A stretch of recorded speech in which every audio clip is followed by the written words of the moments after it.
instansi riba. Kemudian karena dia ngaji dia keluar. Setelah dia keluar dia jualan ini, jadi sales jualan macam-macam, akhirnya tidak laku. Uangnya mulai habis. Di puncak-puncak kesulitan, ketika dia di puncak-puncak kesulitan, maka datang tawaran dari instansi lamanya, kerjaan bagus karena kerjaannya bagus dan naik pangkat.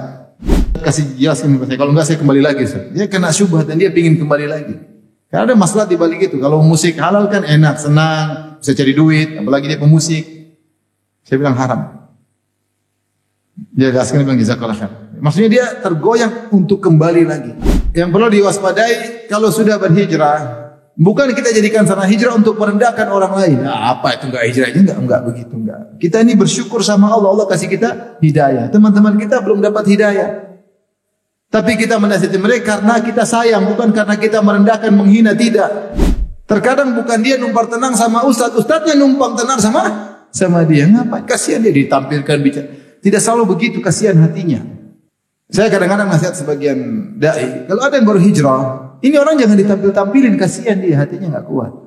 Seorang aja bervideo sama ustaz, kadang-kadang dia hati, kita aja udah lama ngaji hati enggak beres.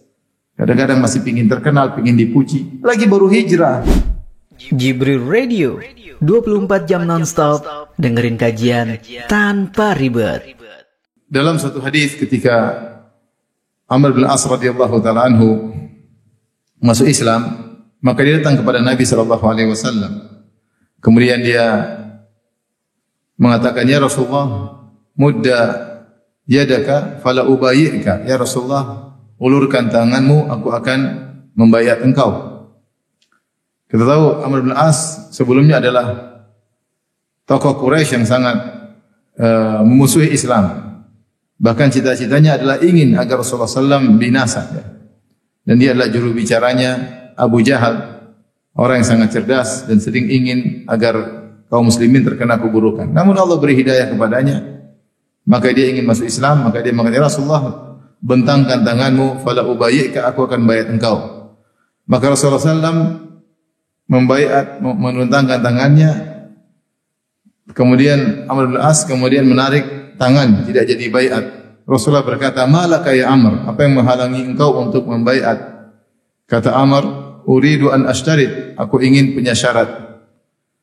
Silakan, apa syaratmu? Kata Amr bin As radhiyallahu anhu, beliau berkata, an yaghfirallahu li, agar Allah mengampuniku.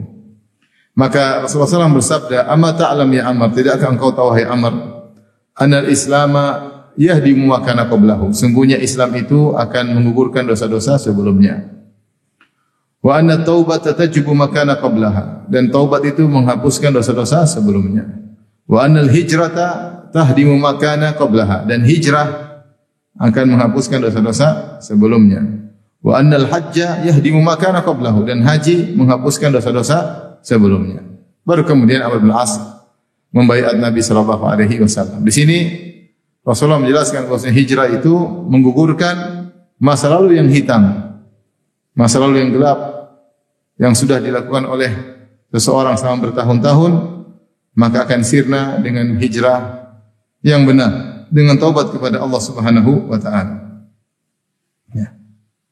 Kemudian juga di antara dalil keutamaan hijrah, ya, Rasulullah SAW menyebutkan misalnya tentang orang yang bisa beribadah di zaman fitnah. Kata Rasulullah SAW, al-ibadatu fil harji kahijratin ilayya. Beribadah di zaman fitnah itu seperti berhijrah kepadaku. Ini Rasulullah mengingatkan, akan datang satu zaman di sana banyak fitnah. Namanya fitnah membuat orang sibuk untuk ngurusin fitnah tersebut, kepo terhadap fitnah tersebut, sehingga menghabiskan waktunya untuk ngurusin fitnah. Dan akhirnya jarang beribadah. Maka Nabi memberi motivasi, siapa yang tetap rajin beribadah di zaman fitnah, maka pahalanya lebih besar daripada zaman biasa. Maka Rasulullah SAW berkata, al-ibadatu fil harji, ibadah di zaman fitnah kahijratin ilayya, seperti berhijrah kepadaku. Karena jarang orang yang beribadah ketika di zaman fitnah. Rata-rata orang ingin kepo, ingin tahu, ingin komentar, ingin lihat, dan seterusnya. Ketika Rasulullah SAW mengiming-imingi seperti hijrah, Berarti hijrah ini ibadah yang sangat agung. Dan cukuplah kemuliaan manusia terbaik, sahabat-sahabat Nabi, mereka adalah kaum muhajirin. Mereka adalah kaum muhajirin. Ya. Dan Nabi termasuk dari kaum muhajirin. Nabi termasuk dari kaum muhajirin. Dan di antara hal yang menunjukkan akan keutamaan hijrah, bahwasanya hijrah adalah bentuk taubat. Bentuk taubat seseorang dengan taubat yang hakiki. Dan siapa yang berhijrah berarti dia bertobat kepada Allah, maka tentu Allah akan mencintainya. Dan Allah akan sangat-sangat gembira dengan taubatnya. Nabi SAW bersabda, "Lallahu ashaddu farahan bi taubati 'abdihi hina yatubu ilaihi min ahadikum kana ala rahilatihi bi ardi falatin fanfalatat minhu." Sungguh Allah lebih gembira dengan taubatnya salah seorang dari kalian daripada gembiranya seorang lelaki yang sedang berada di tengah padang pasir membawa ontanya, wa 'alaiha ta'amuhu wa syarabuhu. Ternyata di ontanya tersebut ada bekalnya. Tiba-tiba fanfalatat minhu. Tiba-tiba onta tersebut kabur darinya sementara dia berada di tengah padang pasir. Maka dia pun putus asa. Ontanya akan kembali dan dia sadar dia akan meninggal. Fattaja'a tahta dhilli syajarah. Maka dia pun pergi ke bawah sebuah pohon, kemudian dia bernaung di bawah pohon tersebut menanti kematian yang datang secara bertahap. Fa bainama huwa kadzalik, tatkala dia merasa dia bakalan meninggal dunia, idh huwa biha qa'imah, tiba-tiba ontanya tersebut ada lagi. Dia merasa dia sudah kehausan, sudah kepanasan, sudah kekeringan. Ya. Kemudian energi mulai habis, dia sudah siap mati. Tiba-tiba ketika dia putus asa, waqad aisa minha, dia sudah putus asa dari ontanya, tiba-tiba ontanya datang lagi. Maka dia segera bangkit, dia sangat gembira. Fa akhadha bi khitamiha, dia segera memegang tali kekang ontanya. Kemudian dia bersyukur kepada Allah, dia berkata, "Allahumma anta abdi wa ana rabbuk." Dia bersyukur, namun dia salah ngomong, dia berkata, "Ya Allah, benar-benar Engkau adalah hambaku dan aku adalah Tuhanmu." Kata Nabi SAW, "Akhta'a min syiddatil farah." Dia salah ngomong karena saking gembira. Ini orang gembira luar biasa. Gembira ternyata ada peluang hidup setelah dia merasa dia bakalan meninggal dunia. Kata Nabi SAW, Allah lebih gembira dengan taubatnya seseorang. Di antaranya dengan hijrahnya seseorang. Allah sangat gembira dengan orang ini. Ya, karena Allah sangat sayang kepada hambanya. Ibarat kita, kalau kita orang tua anak kita nakal kemudian dia kembali sadar, kita sangat gembira. Walillahil mathalul a'la, dan bagi Allah kias yang lebih utama. Karena Allah lebih sayang daripada hambanya, daripada kita terhadap anak kita. Maka kalau ada hambanya yang bertaubat, kembali ke jalan yang lurus, maka tentu Allah lebih gembira. Maka selamat bagi orang yang berhijrah. Mereka termasuk hamba-hamba yang Allah gembira dengan mereka. Demikian juga dalam hadis, dalam ayat Allah berfirman, "Innallaha yuhibbut tawwabin." Sungguhnya Allah mencintai orang-orang yang bertaubat. Maka ini dari sekian dalil yang menunjukkan akan keutamaan hijrah. Dan kita di zaman ini mendengar istilah hijrah. Ya. Hijrah atau hijrah secara umum terbagi menjadi dua. Pertama, al-hijrah al-makaniyah, yaitu meninggalkan tempat menuju tempat yang lain. Yang kedua, al-hijrah al-ma'nawiyah, yaitu meninggalkan kemaksiatan menuju taubat kepada Allah Subhanahu wa taala, menuju amal saleh. Dua-dua disebut dengan hijrah. Adapun hijrah yang pertama, yang sebagaimana sering kita baca dalam buku sirah, terjadi di zaman para sahabat. Yang pertama, hijrah dari Mekah menuju ke Habasyah. Mekah menuju ke Habasyah. Yang kita tahu tujuan para sahabat berhijrah agar bisa beribadah kepada Allah Subhanahu wa taala. Sehingga ketika mereka di Mekah, mereka ditindas, mereka disiksa, mereka dilarang untuk tawaf, mereka dilarang untuk baca Al-Quran. Sehingga akhirnya Rasulullah mencoba mencari alternatif. Maka Rasulullah SAW mengatakan, sungguhnya ada negeri Habasyah, di situ ada raja yang adil, yang tidak akan mendolimi orang di sisinya. Maka para sahabat berhijrah. Padahal Habasyah adalah negeri Nasrani. Tetapi di negeri tersebut rajanya tidak zalim sehingga para sahabat bisa berkesempatan untuk beribadah, maka berhijrahlah para sahabat ke negeri Habasyah pada tahun 5 kenabian. Hijrah pertama, kemudian hijrah kedua. 2 kali ke negeri Habasyah. 2 kali. Dan banyak orang-orang yang hijrah ke sana. Ada Utsman, ada di antaranya ada Ummu Salamah, Abu Salamah, kemudian ada Ja'far bin Abi Thalib. Banyak sahabat yang berhijrah. Ya. Ada Ummu Habibah, ya. Banyak, ya. Kemudian setelah itu hijrah yang berikutnya adalah hijrah dari Mekah menuju Madinah. Yang ini adalah hijrahnya Nabi sallallahu alaihi wasallam. Karena Madinah sudah menjadi negeri Islam, banyak orang-orang Islam di kota Madinah, maka Nabi menyuruh para sahabat untuk berhijrah ke kota Madinah. Maka berbondong-bondonglah para sahabat hijrah ke kota Madinah, itu meninggal di suatu tempat negeri kufur, ketika itu negeri kufur, kota Mekah, kemudian pergi ke kota Madinah.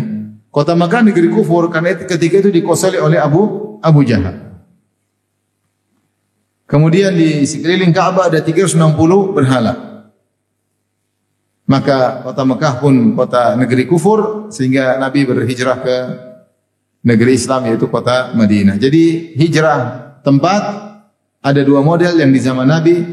Pertama, hijrah dari negeri kufur ke negeri kufur yang lainnya tapi aman.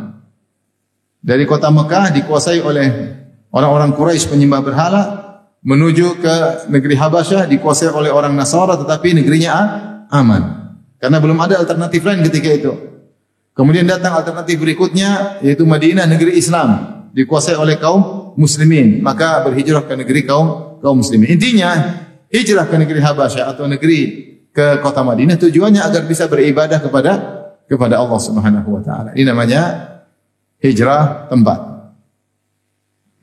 Hijrah yang kedua adalah hijrah maknawiyah, yaitu hijrah secara maknawi, tidak mesti pindah tempat, tetapi pindah kondisi. Dari kondisi tadinya bermaksiat, kemudian meninggalkan maksiat tersebut. Yang ini yang Rasulullah SAW isyaratkan dalam hadisnya, al-muslim man salimal muslimuna min lisanihi wa yadihi. Seorang muslim yang sejati adalah yang kaum muslimin lainnya selamat dari gangguan lisannya dan tangannya. Wal muhajir, dan orang yang berhijrah sesungguhnya man hajara ma nahallahu anhu, yang meninggalkan apa yang Allah larang. Muhajir sesungguhnya adalah meninggalkan apa yang Allah larang, yaitu meninggalkan maksiat. Itulah muhajir yang hakiki. Muhajir yang hakiki. Ini hijrah maknawiyah. Dia berhijrah meninggalkan dunia gelapnya, meninggalkan maksiatnya, kemudian menuju jalan baru, istiqamah, iltizam, ya. Bergaul dengan orang-orang soleh, maka ini adalah hijrah yang sesungguhnya. Ya. Bahkan kata para ulama, kalau seorang berhijrah dari sekedar tempat, dari Mekah ke Madinah misalnya, ternyata di Madinah dia masih bermaksiat, maka dia bukan hijrah yang sesungguhnya. Karena tujuan hijrah itu adalah untuk bisa beribadah. Hanya sekedar pindah tempat tetapi kondisi tidak berubah, tetap bermaksiat, maka ini bukan hijrah yang sesungguhnya. Bukan hijrah yang sesungguhnya. Nah, yang terjadi di zaman kita sekarang kebanyakan hijrah yang kedua, hijrah maknawiyah. Yang di mana para ikhwan, para akhwat yang tadinya tenggelam dalam kemaksiatan meninggalkan maksiat tersebut, meskipun mereka tidak pindah kota, meskipun mereka tidak pindah lokasi, tapi mereka kemudian meninggalkan maksiat. Maka ini adalah hijrah yang juga syar'iyah. Oleh karena istilah saya sudah hijrah itu istilah yang benar, istilah yang benar. Dan terkadang hijrah melazimkan kedua-duanya dan harus ada dua-duanya. Terkadang hijrah melazimkan kedua-duanya, meninggalkan tempat sekaligus meninggalkan apa? Maksiat. Ya. Contoh seorang yang tinggal yang kerja di misalnya di instansi ribawi misalnya. Kalau dia berhijrah, dia harus tinggalkan lokasi tersebut. Harus tinggalkan lokasi tersebut agar dia selamat. Seorang yang tinggal misalnya di suatu kompleks yang lingkungan sangat mendukung untuk maksiat. Kalau dia bertahan, dia akan terjatuh dalam lingkungan tersebut, maka dia harus berhijrah agar dia selamat dari kemaksiatan dan dia tidak tergoda untuk terjerumus dalam maksiat. Ini hijrah tempat sekaligus kondisi. Ya. Ibu yang dirahmati Allah Subhanahu wa taala. Jadi alhamdulillah kita bahagia di zaman sekarang betapa banyak ikhwan dan akhwat yang berhijrah. Bahkan mereka buat komunitas. Komunitas misalnya ex riba, ada komunitas. Jadi supaya saling menguatkan. Nah apa? Saling menguatkan. Karena namanya berhijrah banyak godaan, butuh saling menguatkan. Ada juga komunitas apa? Ex musik. Dulu tukang joget semuanya, tukang DJ semuanya. Ya. Kemudian hijrah rame-rame bikin komunitas untuk saling mengingatkan. Tidak jadi masalah. Ini suatu yang kita senang. Ya. Ada juga komunitas ex syirik, dulu suka syirik, ya. Minta-minta ke kuburan dan macam-macam. Ya. Kemudian kumpul anti syirik. Ya.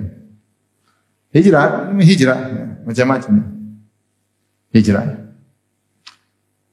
Oleh karenanya, namanya orang berhijrah, tentu hal ini membuat setan jengkel, iblis jengkel. Maka setan ingin agar orang yang hijrah bisa kembali lagi ke masa lalunya. Dan kenyataan menunjukkan banyak juga orang-orang yang telah berhijrah akhirnya kembali lagi. Banyak.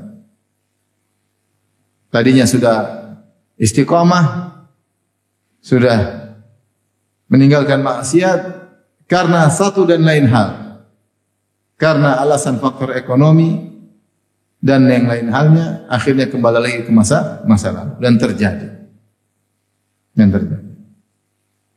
Yang tadi sudah hijrah dari syirik dan bid'ah menuju sunnah.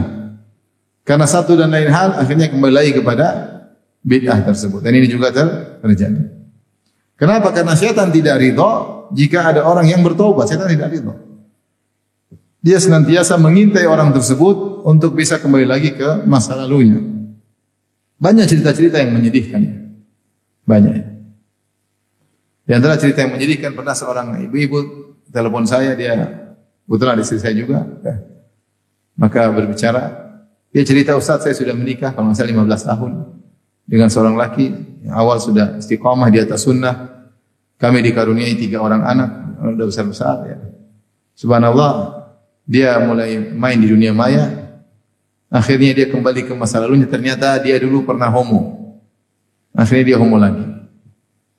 Setelah dia mengenal apa? Sunnah. Kenapa setan mengintai dia? Setan tetap sabar meskipun harus 15 tahun menggodanya.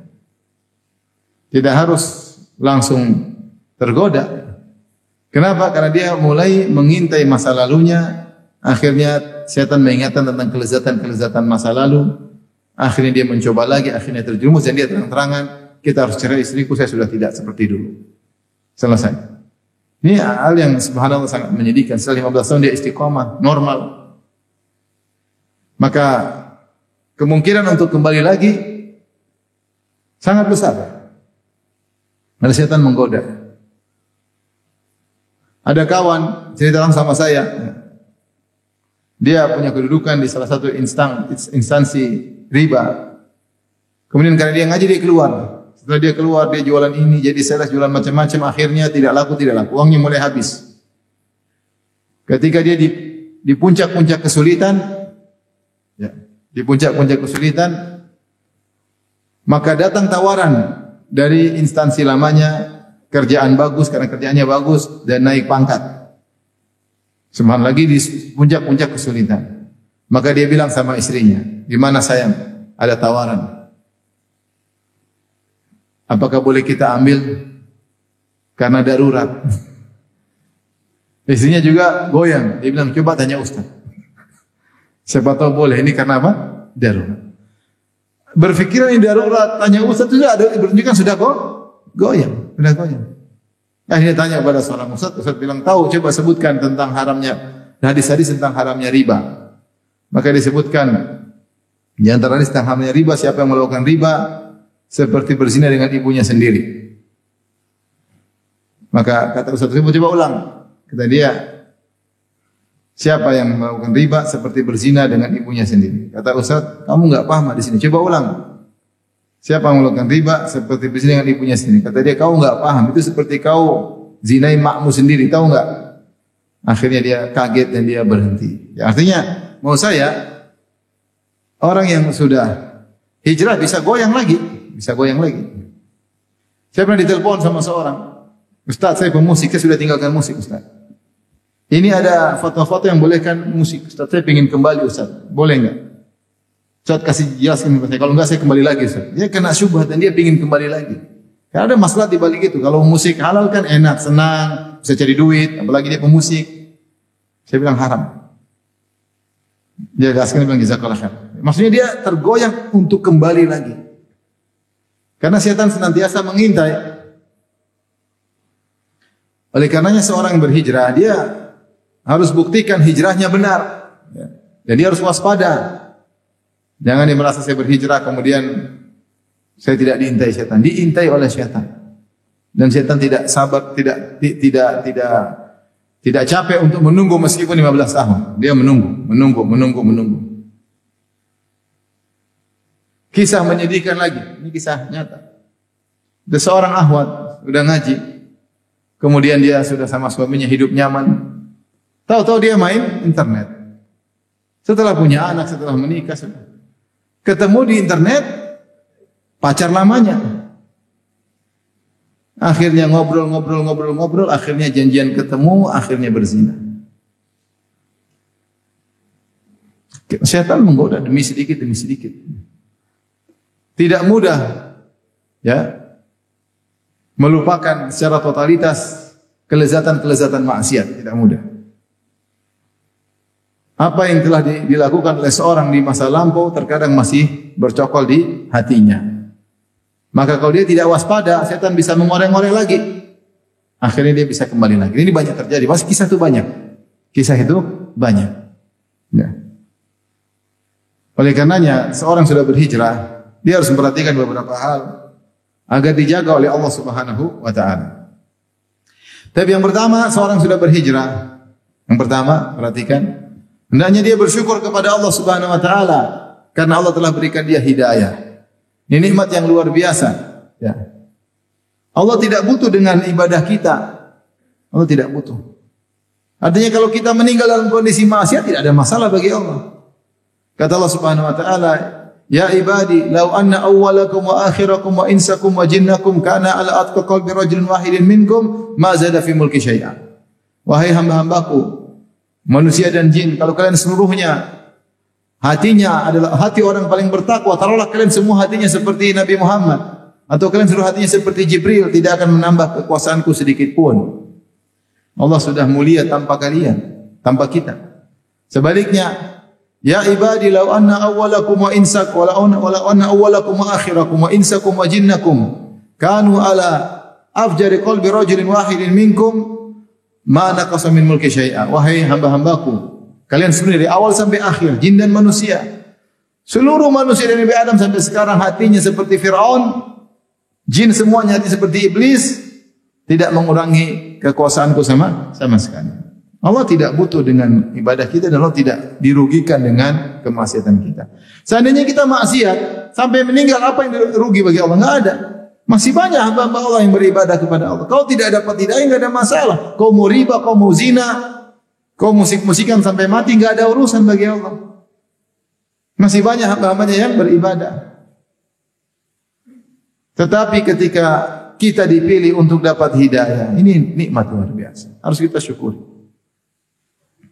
Bahkan seorang terkadang keluar dari dunia kegelapan, ya.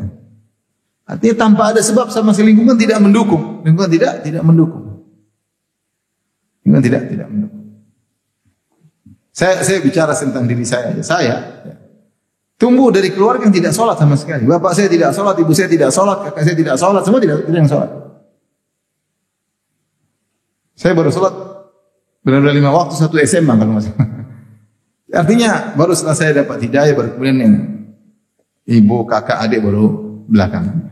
Tapi subhanallah, benar-benar hidayah itu murni dari siapa? Allah Subhanahu wa taala. Walaula fadlullahi wa rahmatuhu, walaula fadlullahi alaikum wa rahmatuhu, ma zaka minkum min ahadin abada, walakin Allah yuzakki man yasha. Ya. Kalau bukan karena karunia Allah dan rahmatnya, maka tidak seorang pun dari kalian menjadi soleh. Ya, tidak ada yang mendapat hidayah, tapi Allah mensolehkan siapa yang Allah kehendaki. Siapa yang Allah kehendaki. Nabi Muhammad SAW ketika menggali parit di perang Khandaq, dia berkata, "Laulallah mahtadaina, wala sallaina, wala tasaddaqna." Ya Allah, kalau bukan karena Engkau, bukan karena Allah, tentu kami tidak dapat hidayah.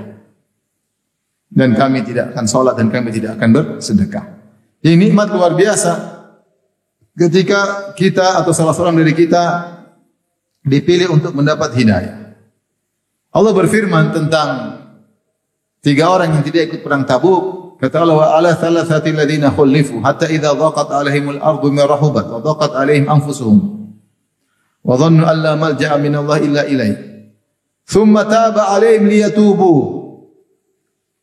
Kata Allah, "Thumma taba 'alaihim liyatubu." Sebagian ahli tafsir mengatakan mereka ini tadinya bermaksiat karena tidak ikut perang Tabuk. Kata Allah, "Thumma taba 'alaihim liyatubu." Kemudian Allah beri taufik kepada mereka agar mereka bertaubat.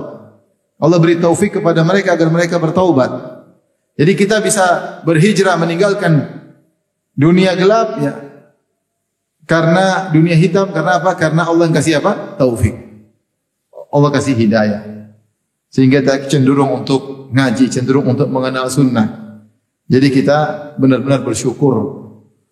Jika Allah tidak menggerakkan hati kita, kita tidak bakalan bisa dapat hidayah.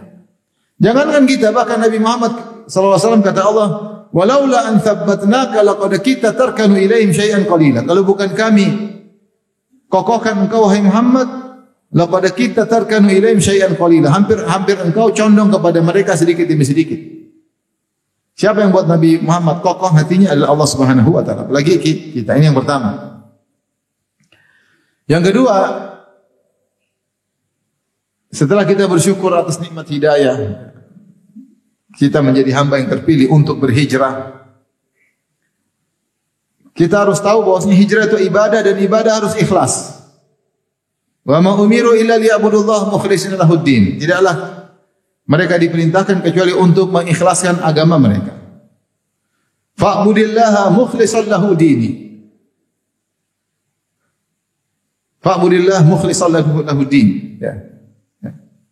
Beribadahlah kepada Allah dengan apa? Dengan ikhlas. Dan ada hadis khusus tentang hijrah. Kata Nabi SAW,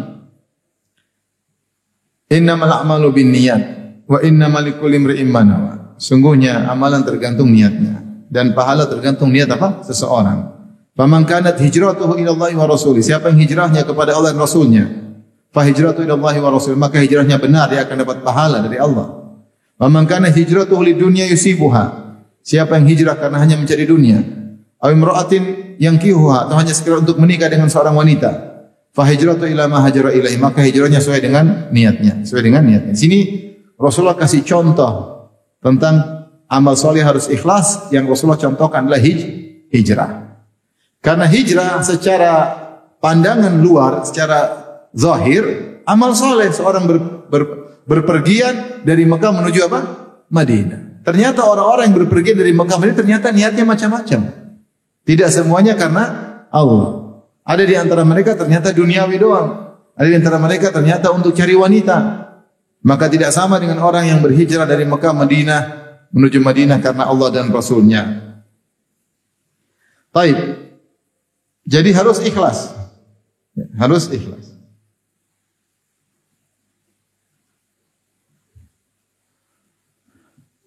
Jadi seorang ketika berhijrah bukan riya.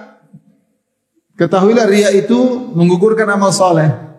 Bukan untuk dia upload, untuk dia banggakan bahwasanya saya sudah hijrah untuk pamer. Ini maka tidak benar. Tidak benar.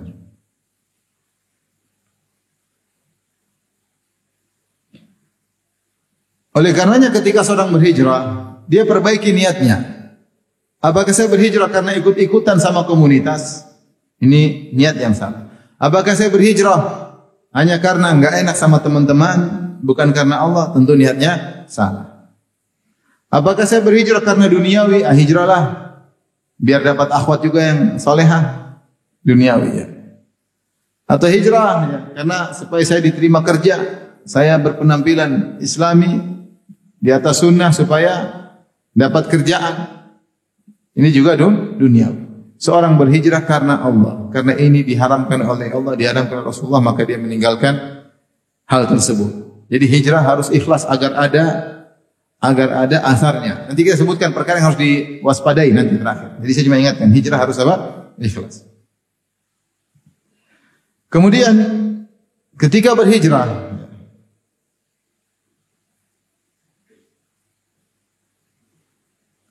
dia berusaha meninggalkan segala perkara yang bisa mengingatkan dia tentang masa lalunya.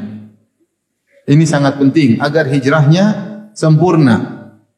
Buktinya dia berusaha move on.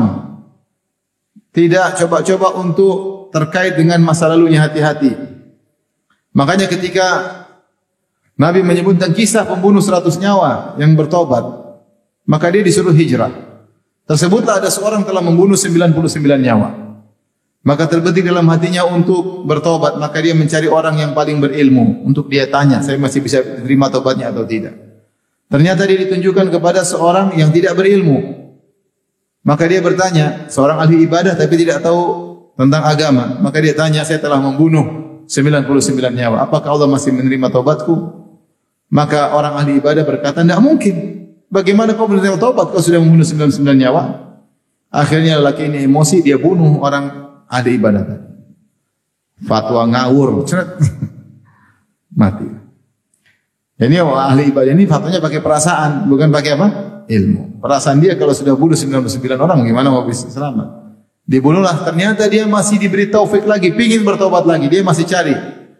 A'lamu ahlil ard, siapa yang paling berilmu di zamannya, maka dia bertemu dengan orang alim. Maka dia bertanya, apakah saya masih bisa bertobat? Maka orang alim berkata, man hala bainaka wa bainat taubah, siapa yang bisa menghalangi untuk bertobat? Bertobat bisa. Tetapi kata orang alim tersebut, di antara fikihnya orang alim, pergilah engkau ke negeri lain dan tinggalkan negerimu. Sungguhnya negerimu adalah negeri negeri yang buruk. Pergilah negeri yang lain, di sana orang soleh. Fa'budillaha ma'ahum, maka beribadahlah kepada Allah bersama komunitas baru. Tinggalkan komunitas lama. Kenapa? Kalau dia masih di komunitas lama, masih di kampungnya, akan banyak hal-hal yang buat dia mengingat kembali, tidak bisa move on. Maka supaya sempurna, buktinya kau telah berhijrah, kau move on. Pergilah. Maka orang ini belum beribadah sama sekali. Maka dia segera berjalan menuju negeri tersebut karena memang dia bertekad untuk berhijrah. Di tengah jalan dia meninggal dunia. Akhirnya dia dimasukkan dalam apa? Surga. Dia belum sempat sholat, belum. Tapi dia sudah niat bertobat. Dan dia sudah SOP-nya sudah dia jalankan, yaitu meninggalkan masa lalu menuju masa yang baru. Meninggalkan komunitas lama menuju komunitas baru. Dia sudah berusaha move on, belum sempat sampai dan meninggal dunia. Allah mengatakan, "Wa man yakhruj min baitihi muhajiran ila Allah thumma yudrikul maut faqad waqa ajruhu 'ala Allah. Wa kana Allahu ghafurur rahim, ghafurar rahima." Siapa yang keluar dari rumahnya dalam rangka untuk berhijrah, di tengah jalan meninggal, maka dia telah mendapatkan pahala hijrah. Sungguhnya Allah Maha Pengampun lagi Maha Penyayang. Belum sempat beribadah, belum ketemu komunitas baru, tapi dia sudah niat untuk move on. Kalau kita tidak move on, ini hijrah mainan, hijrahan. Ya. Akhirnya apa? Hijrah setengah-setengah. Akhirnya sekali-sekali cheating day, maksiat sekali-sekali. Nanti tobat lagi nanti malam, siang maksiat lagi. Kenapa tidak totalitas dalam berhijrah? Mana bukti hijrahnya? Jadi seorang ketika berhijrah dia berusaha move on semaksimal mungkin. Saya punya kawan, dia kerja satu perusahaan dan gajinya besar. Tahu-tahu perusahaan tersebut bekerja sama dengan yang tidak benar atau usaha yang tidak benar. Maka dia tinggalkan. Dia bilang, saya tinggalkan totalitas. Bahkan HP saya ganti atau nomor HP semua teman-teman saya buang. Saya tidak mau dikontak seorang pun oleh mereka. Saya ingin totalitas. Karena kapan dia masih nyimpan nomor mereka, dia bisa goyang. Dia bisa goyang. Maka niatnya untuk move on totalitas, dia membuang semua nomor HP teman-temannya. Ini menunjukkan usaha, keseriusan. Kalau enggak dia bisa terjerumus lagi dalam maksiat. Baik. Seorang berhijrah, tentunya dia sadar bahwasanya di depan dia banyak ujian. Banyak ujian karena ini amal soleh termasuk amal soleh terbaik. Semakin tinggi pahalanya, semakin berat ujiannya. Lihat para sahabat mendapatkan ujian. Nabi mendapat ujian ketika berhijrah. Orang-orang yang membunuh Nabi, ada sayembara, siapa berhasil bunuh Muhammad dapat 100 ekor onta. Berarti kan ujian. Para sahabat meninggalkan harta mereka. Harus ada yang dikorbankan berhijrah itu. Maka berhijrah keluar langsung nyaman-nyaman? Enggak. Ada yang dikorban. Para sahabat berhijrah, ada yang dikorbankan enggak? Dikorbankan. Fa ukhriju min diyarihim wa udhu walladzina hajaru, dan orang-orang berhijrah. Kata Allah, ukhriju min diyarihim wa udhu fi sabili. Mereka diusir dari negeri mereka, dikeluarkan terpaksa. Mereka harus keluar karena kalau enggak keluar mereka tidak bisa beribadah. Wa udhu fi sabili, dan mereka diuji di jalanku. Sebagian sahabat meninggalkan kekayaan mereka, meninggalkan rumah mereka, dirampas oleh orang-orang kafir Quraisy ketika itu. Perdagangan rusak semuanya. Semuanya perlu ujian. Nabi Muhammad dikejar-kejar ingin dibunuh. Jadi ketahuilah ketika kita berhijrah pasti ada ujian. Ujian dicemoohi oleh orang-orang, direndahkan, digoblok-goblokin. Sabar ya. Dibilang ketinggalan zaman ya. Dibilang sesat lah, dibilang terlalu fanatik, ya, ekstrim, banyak kata-kata, sabar. Ya. Dijauhi oleh sebagian orang, tinggalkan, sabar. Ya. Sabar. Pasti ada ujian, ekonomi menurun, pekerjaan hilang. Itu dialami oleh para sahabat. Bayangkan Abdurrahman bin Auf radhiyallahu anhu, saudagar kaya raya di Mekah. Ketika dia berhijrah, hilang semua usahanya. Miskin mendadak, dari kaya jadi miskin apa? Mendadak. Sebagian sahabat kalau tidak Suhaib Ar-Rumi atau yang lainnya ketika berhijrah dibilang kau punya harta, tinggalkan hartamu, kami izinkan kau hijrah. Dia tinggalkan, ambil harta, pergi dia. Yang penting saya bisa berhijrah. Sebagian berhijrah harus meninggalkan anak istri seperti Abu Salamah, anak istrinya ditahan, tetap dia berhijrah. Berat, tidak mudah. Meninggalkan kampung halaman, meninggalkan harta yang dikumpulkan selama ini, meninggalkan rumah diambil orang, bahkan meninggalkan keluarga, ya. Berat. Jadi jangan sangka bahwa hijrah kemudian santai-santai, pasti ada ujian. Ya, pasti ada ujian. Maka ketika seorang berniat hijrah, dia sudah pasang dirinya untuk siap siaga menghadapi ujian tersebut. Kita tidak berharap diuji, tapi ujian pasti menerpa. Pasti. Orang beriman pasti diuji. Tetapi ingatlah, Allah menjanjikan betapapun berat ujian pasti ada solusi. Allah berfirman, dan ini perlu diingat oleh ibu-ibu dalam surat An-Nisa ayat 100. Kata Allah, "Man yuhajir fi sabilillahi yajid fil ardi muragaman katsiran wa sa'ah." Siapa yang berhijrah di jalan Allah, itu ikhlas, bisa bilang ikhlas.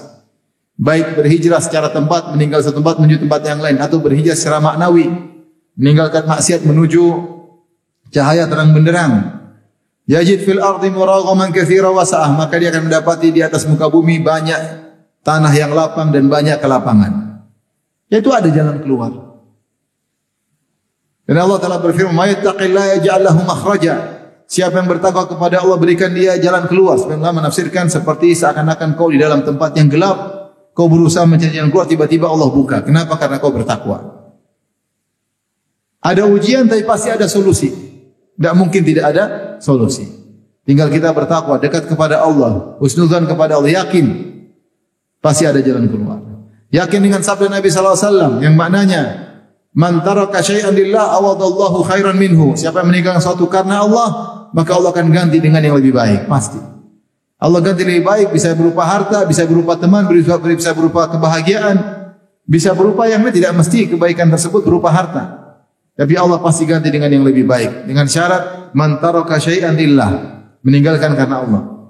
Bukan meninggalkan rokok karena takut batuk. Bukan meninggalkan zina karena takut AIDS. Bukan. Bukan meninggalkan riba karena takut cemoohan. Bukan. Tetapi karena takut kepada siapa? Allah Subhanahu wa ta'ala. Husnudzan, kata Allah, man taraka syai'an lillah awadallahu khairan minhu. Siapa yang dengan satu karena Allah, Allah akan ganti. Saya sampaikan kepada ibu-ibu yang masih hobi nonton Korea, tinggalkanlah karena Allah Subhanahu wa taala. Allah akan beri kebahagiaan. Allah akan beri kebahagiaan. Nonton Korea itu bikin habis waktu, bikin kebahagiaan hilang. Semua maksiat pasti ada tumbalnya kebahagiaan kita. Itu sudah pasti.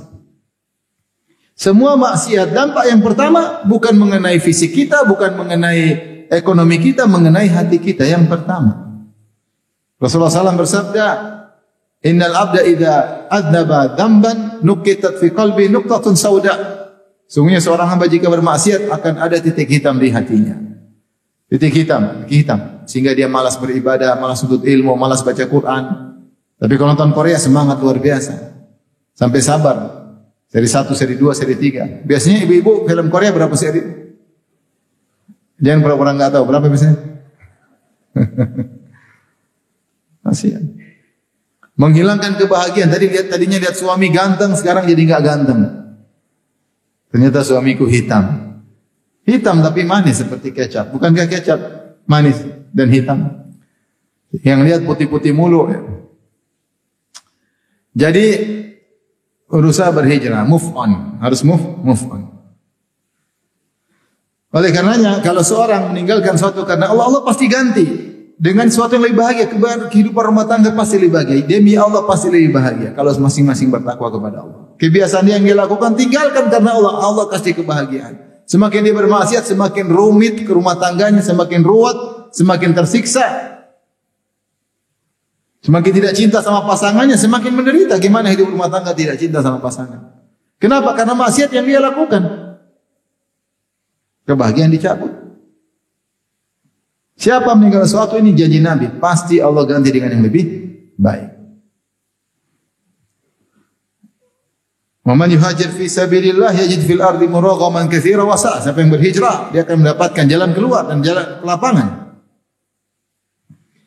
Tapi kemudian di antara hal yang perlu diperhatikan juga ketika seorang berhijrah, agar hijrahnya benar-benar ada buktinya, agar hijrah benar-benar totalitas, ya, ada dampaknya. Jangan lupa dia belajar, menuntut ilmu. Rasulullah SAW ketika ditanya tentang khairun nas, manusia terbaik, kata Rasulullah SAW, an ma'adanil Arab tas'alun, apa kalian bertanya tentang suku-suku Arab yang terbaik?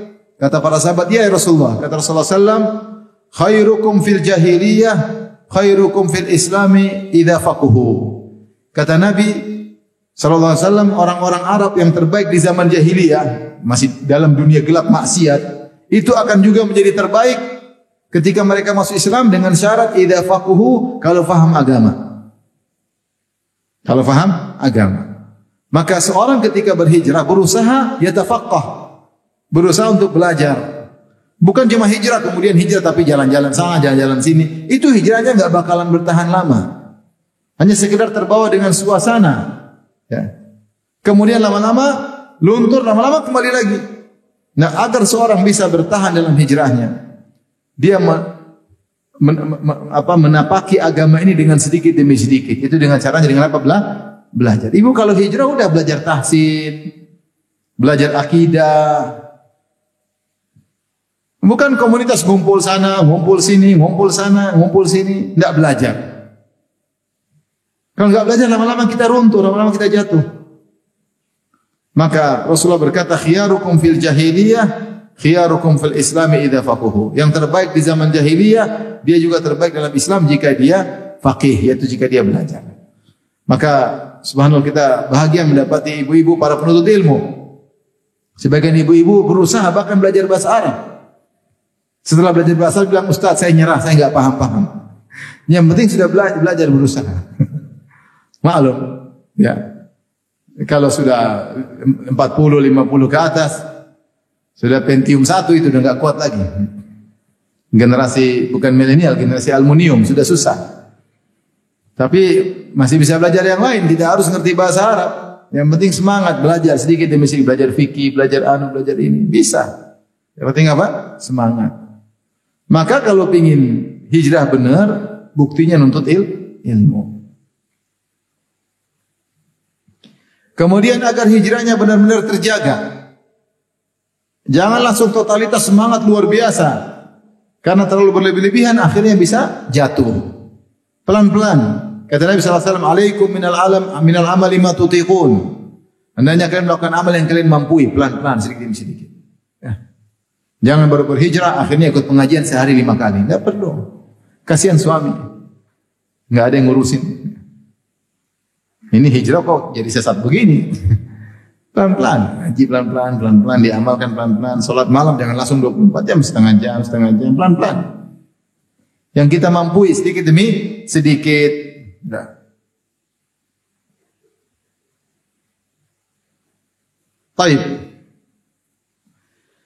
Oleh karenanya ada beberapa hal yang terkait dengan sebelumnya yang perlu dihati-hati, diwaspadai. Yang pertama sudah saya singgung tadi, berusaha tidak punya hubungan dengan masa lalu semaksimal mungkin. Putuskan hubungan. Semua hubungan yang bisa membuat kita mengingat masa lalu jangan lakukan. Karena setan tidak langsung jerumus kita pelan-pelan, pelan-pelan, pelan-pelan. Maka jangan berselancar di dunia maya. Tidak usah cari Facebook pacar lama, enggak perlu. Gimana sih dia sekarang? Saya cuma ingin tahu anaknya sudah berapa. Alasan. Pengen lihat bapaknya, bukan lihat anaknya. Ini bahaya, ini berkhianat kepada suami. Suami sudah setengah mampu cari nafkah, dia malah lihat bekas pacarnya. Maksiat. Lama-lama terbayang-bayang. Apalagi suami ngomel, intensitas dia semakin tinggi. Akhirnya dia telepon pacar lamanya. Ternyata pacarnya lamanya lagi masalah sama istrinya. Wah, ini hidayah dari Allah. Bukan hidayah dari syaitan itu. Kamu yang mulai. Kamu yang mulai. Semua musibah diawali dengan percikan-percikan api. Wa mu'dhamun nar min mustasgharis syarab. Sungguhnya api yang nyala besar mulai dari percikan-percikan api. Kullul hawadithi mabda'uha minan nadhar. Semua permasalahan, peristiwa dimulai dari pandangan mata. Hati. Jadi semua masa lalu move on. Pasti Allah kasih kebahagiaan. Tinggalkan. Tidak usah dilihat-lihat lagi.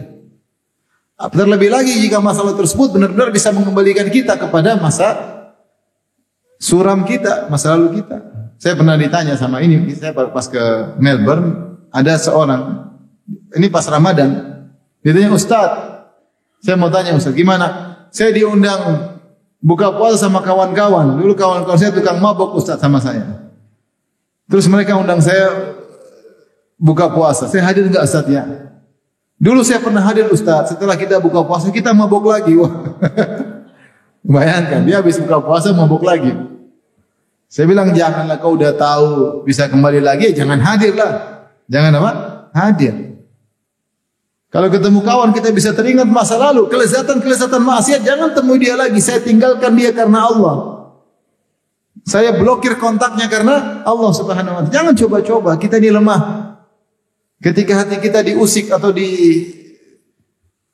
dikorek-korek kembali tentang kelezatan maksiat, tiba-tiba kita bisa kepingin lagi, bisa syahwat lagi.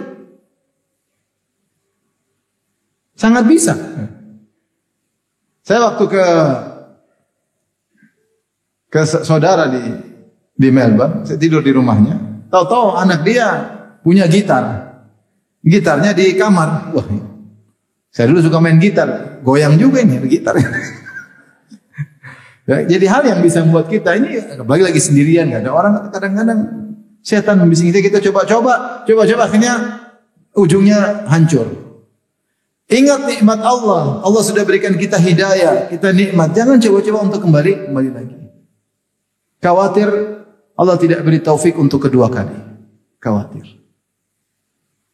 Maka jangan coba-coba untuk punya akses koneksi dengan masa lalu yang membuat kita terjebak dalam segala maksiat. Putuskan. Kalau benar-benar kau buktikan kau berhijrah. Kalau kau berhijrah tapi masih connecting, berarti hijrahmu enggak totalitas, enggak benar. Cuma ngomong saja hijrah. Berarti kau tidak ikhlas.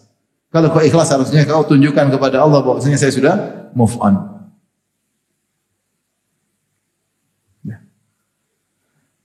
Sama, seorang berhijrah meninggalkan musik, tapi gitarnya masih dia simpan. Jangan hancurin.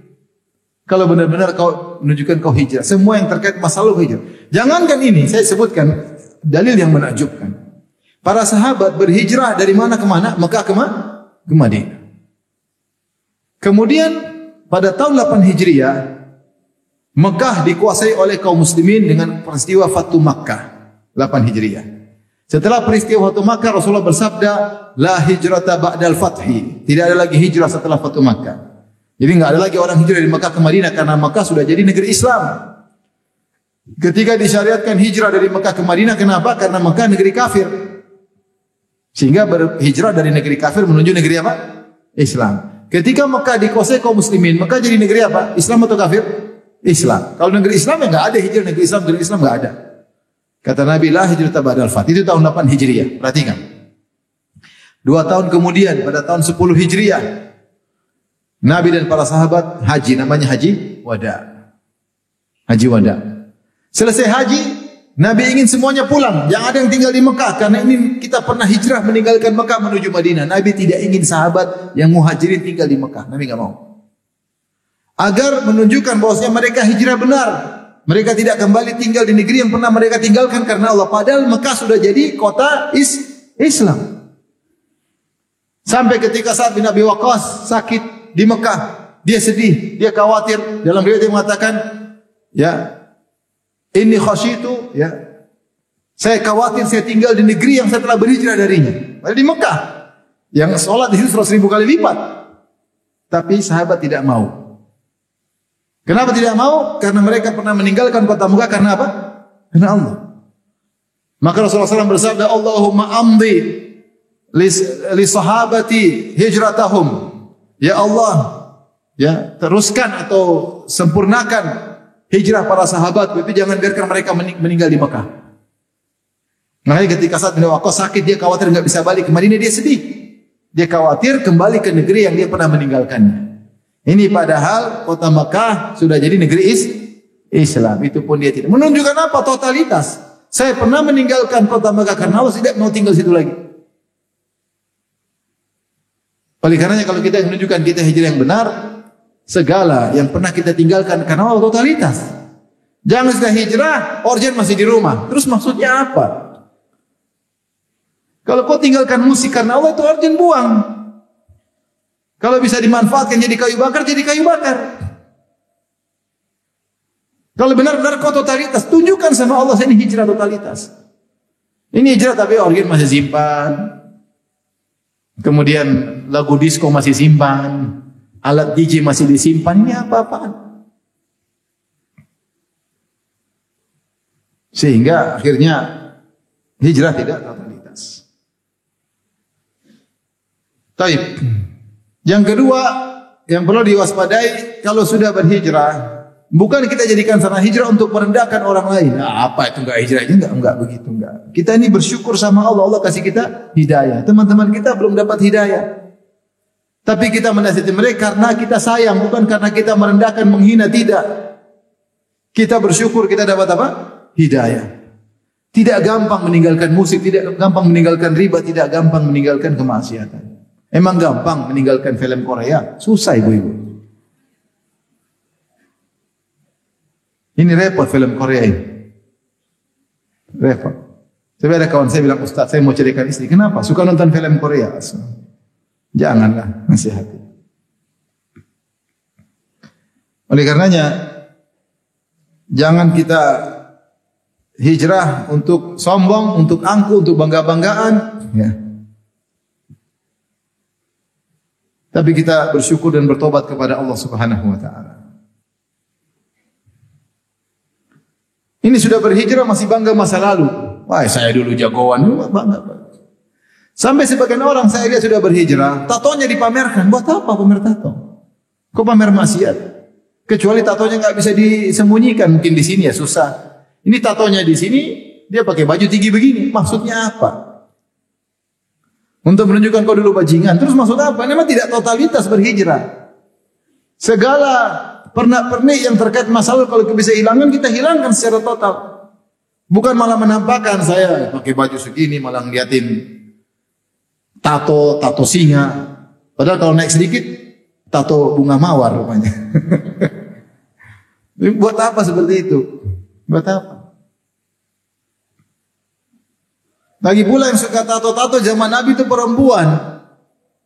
Bukan laki-laki. Mereka itu yang berhias-hias diri mereka berlebihan. Wahai Rasulullah SAW mengatakan, la'anallahu wal washima wal mustawshima. Allah melaknat wanita pentato dan wanita minta ditato. Rasulullah tidak sebutkan laki-laki. Zaman tidak ada laki-laki bikin tato. Zaman sekarang laki-laki yang suka bikin apa? Tato. Ya. Jadi kalau sudah hijrah, semua atribut masa lalu berusaha dihilangkan. Sebagai bukti ketika sudah berhijrah. Bukan hijrah malah pamer tato. Kemudian yang saya perlu ingatkan, ketika berhijrah, sudah berhijrah, jangan suka ketenaran. Sebagian orang tenar ketika dia maksiat, dia hijrah ingin tenar pula. Ingin tenar pula, dia ingin menjaga kedudukan dia supaya tetap terkenal. Enggak, hijrah karena Allah. Harus ada yang dikorbankan. Kalau kau berhijrah yang tidak terkenal, enggak ada masalah. Bukan pengen hijrah tetap terkenal. Nanti susah hijrahmu sempurna, susah. Karena kau masih terikat dirimu dengan ketenaran. Ada dunia di balik ketenaran sehingga kau tetap akhirnya hijrah setengah-setengah balik lagi. Ini balik lagi. Dan ini terjadi. Hijrah itu menyesal, benar-benar nangis. Benar-benar sedih, benar-benar toilet, tinggalkan ketenaran. Saya ingin dekat sama Allah. Ini bikin tenar lagi, bikin heboh lagi, bikin aksi lagi, bikin kegiatan-kegiatan aneh-aneh supaya jadi pusat perhatian. Hijrahnya enggak benar seperti ini. Ini hijrah masih ada duniawi. Ya. Narsis, ingin dilihat orang tiap hari, ingin dikomentari orang. Hubbus syuhrah, ingin terkenal. Ini hijrah seperti apa? Nanti lama-lama dia terjerumus lagi. Hijrah ya beneran hijrah karena Allah Subhanahu wa taala.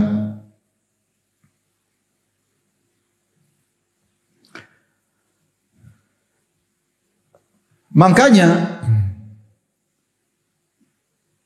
saya kadang-kadang nasihat sebagian dai, kalau ada yang baru hijrah, ini orang jangan ditampil-tampilin, kasihan dia, hatinya enggak kuat. Terkadang bukan dia numpang tenang sama ustadznya numpang tenang sama dia. Ngapain? Kasihan dia ditampilkan bicara. Tidak selalu begitu, kasihan hatinya. Seorang aja bervideo sama ustadz, kadang-kadang dia hatinya, kita aja udah lama ngaji hati enggak beres. Kadang-kadang masih pingin terkenal, pingin dipuji. Lagi baru hijrah.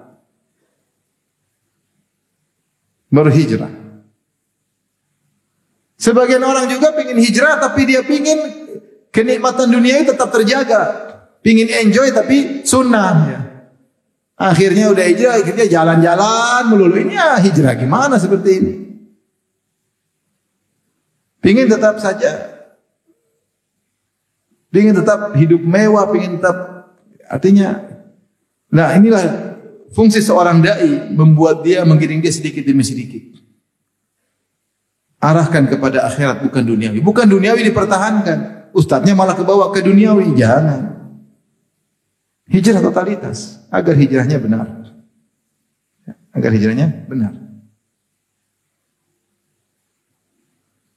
Makanya kalau ada orang kadang-kadang khawatir, dia hatinya tidak bisa dia jaga. Nanti saya teman dekatnya ustaz, saya sering jalan sama ustaz. Akhirnya timbul niat-niat yang tidak baik, yaitu mengganggu hijrahnya.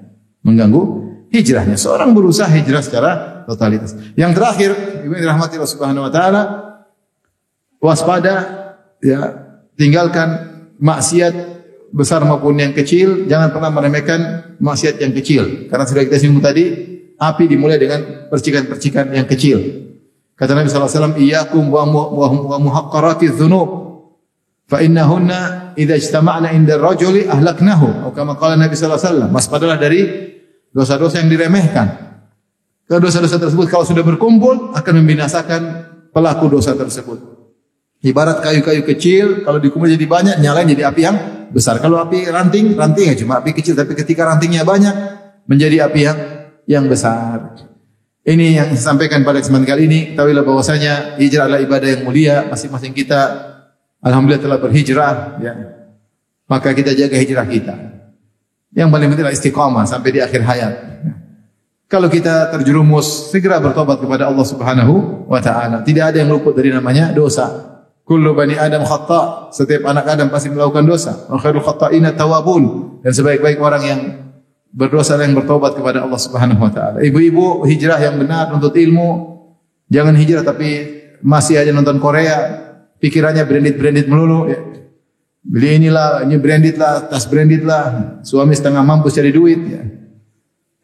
Hijrah tapi hobinya ke mall melulu, dikurangi. Kita ini hijrah. Hijrah itu apa? Duniawi kita mulai tinggalkan, kita ini menuju akhirat. Apalagi ibu banyak sudah tua. Sudah tua, rambut sudah pada putih, suka pikun, lupa-lupa ya. Panggil anak sering namanya salah. Ya. Itu bukti faktor U. Ya. Ketika usia kita sudah mulai tua, saatnya kita fokus kepada akhirat. Ya. Ada kegiatan-kegiatan yang ternyata tidak mengajarkan hijrah totalitas, yang kita pilih. Saya pingin yang hijrah totalitas. Bukan hijrah tapi ternyata masih glamor, masih dunia, masih hedonis dan macam-macam. Tidaklah. Saatnya kita kembali kepada Allah dengan totalitas. Wallahu taala alam bissawab. Jibril Radio 24 jam nonstop dengerin kajian tanpa ribet.